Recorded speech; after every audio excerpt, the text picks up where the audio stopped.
estic pintant una garsa que m'agrada molt perquè és molt simpàtica, n'hi ha moltes, i té molt mala fama, no sé per què, especialment en castellà, la urraca, no? Perquè es veu que roben.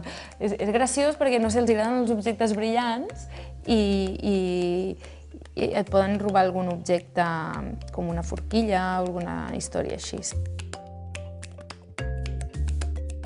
Llum, silenci, inspiració... Joana Santamans ha passat els últims 2 anys dibuixant i pintant més de 200 petits animals en aquest estudi de Barcelona. El resultat és Vida, bestiari il·lustrat, la seva tercera publicació il·lustrada. Doncs Bestiari il·lustrat és un somni fet realitat. Està dividit entre 4 capítols. Els primers serien els ocells, les papallones, altres insectes, que són cuques, i després peixos i criatures marines. Llavors, com que tinc aquesta dèria col·leccionista, hi ha més de 200 il·lustracions i bàsicament és un llibre il·lustrat on hi ha també un text que ajuda a la il·lustració i explica 4 coses a nivell descriptiu sobre el dibuix que he fet jo. L'aquarel·la sempre...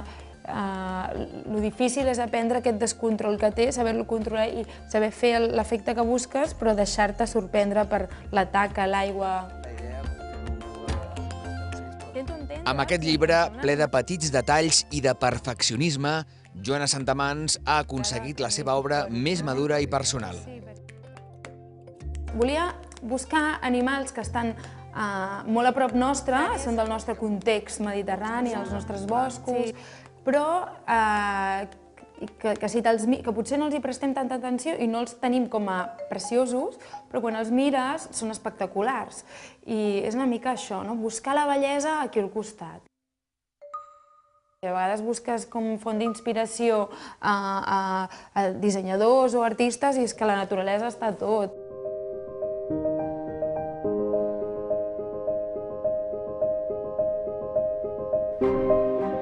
Joana Santamans ha buscat l'assessorament de biòlegs i naturalistes que l'han ajudada a fer realitat aquest treball hiperrealista.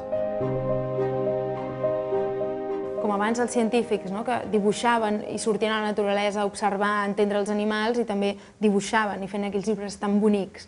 Una mica he volgut recuperar aquells tractats de naturalesa del segle XIX tan preciosos que a mi m'encanten. Oh, puis chérie, nous étions quelque chose, vous et moi, que les autres n'ont pas. Fa 20 anys que Joana Santamans va començar a treballar en el camp del disseny gràfic, però la passió pels animals l'ha portada a convertir-se en una artista incansable. Els seus dibuixos ja decoren locals i habitatges i omplen exposicions i llibres com aquest bestiari il·lustrat del que no descarta una segona part. Mon beau puis chérie.